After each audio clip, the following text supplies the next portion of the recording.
தமிழ்நாடு தற்போதைய வளர்ச்சி விகிதத்தை தக்க வைத்தால் 2031ஆம் ஆண்டில் $1 டிரில்லியன் என்ற இலக்கை அடையும் என பொருளாதார ஆய்வறிக்கையில் தெரிவிக்கப்பட்டுள்ளது.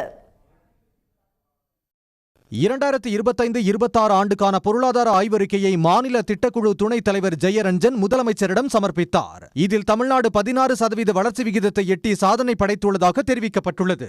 இதேபோன்று 2024-25ஆம் நிதி ஆண்டில் தமிழ்நாட்டின் மொத்த உள்நாட்டு உற்பத்தியும் 16% அதிகரித்துள்ளது. தமிழகத்தின் ஜவுளி ஏற்றுமதி மிக வலுவான இடத்தை தக்க வைத்துள்ளது. இந்தியாவின் மொத்த ஆடை ஏற்றுமதியில் தமிழ்நாடு 30%க்கும் அதிகமான பங்களிப்பை வழங்கி முதலிடத்தில் உள்ளதாக தெரிவிக்கப்பட்டுள்ளது.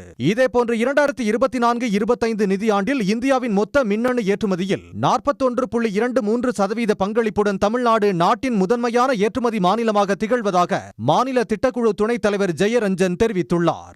தொழில்துறை மிக வலுவான ஒரு அடித்தள கட்டமைப்பு கொண்டிருக்கிறது. அதுக்கு வரலாற்று ரீதியாக நமக்கு இருந்தாலும் கூட நமக்கு ஏற்கனவே இந்த ஸ்ட்ரெங்த்தை என்ன பண்ணிருக்கோம்னா மேலும் மேலும் அது வலுவுள்ளதாக ஆக்கி கொண்டே இருக்கிறோம். இப்போ 3-4 துறைகளில் உங்களுக்கு தெரியும், தமிழ்நாடு தான் முன்னணி மாநிலமாக இருக்கும்.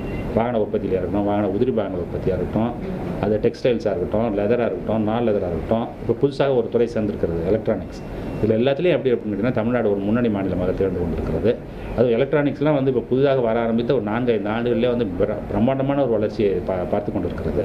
தமிழ்நாட்டின் தனிநபர் வருமான வளர்ச்சி தொடர்ந்து தேசிய சராசரியை விட அதிகமாக இருப்பதாக பொருளாதார ஆய்வறிக்கை குறிப்பிட்டுள்ளது. 2024-25ஆம் ஆண்டில் தனிநபர் வருமானம் 3.62 லட்சம் ரூபாயை எட்டியுள்ளது. இது தேசிய சராசரியான 2.05 லட்சம் ரூபாயை விட 1.77 மடங்கு அதிகமாகும். வெளிநாட்டு நேரடி முதலீட்டை ஈர்ப்பதில் தமிழ்நாடு தொடர்ந்து முன்னணியில் உள்ளது. மாநிலத்தின் அந்நிய நேரடி முதலீட்டு வரவு 2023-24ஆம் ஆண்டில் $2,436 மில்லியன் இருந்த நிலையில் இது 2024-25ஆம் ஆண்டில் $3,681 மில்லியன் உயர்ந்துள்ளது பொருளாதார ஆய்வறிக்கை மூலம் தெரிய வந்துள்ளது. உடனுக்குடன் செய்திகளை தெரிந்து கொள்ள சன் நியூஸ் பெல் ஐகானை கிளிக் பண்ணுங்க.